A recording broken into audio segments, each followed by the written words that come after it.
Totoo nga talagang hindi aswang si Neda at si Aling Lourdes ang dahilan ng pagkawala ng kapatid ko.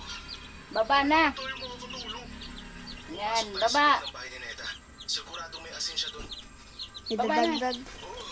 Sakit talaga ng katawan ko. Bumagsak ka kasi kanini. Tara na. Makamutin yung likod ko. Pasok kami sa bahay ni Neda at dumiretso sa may kusina.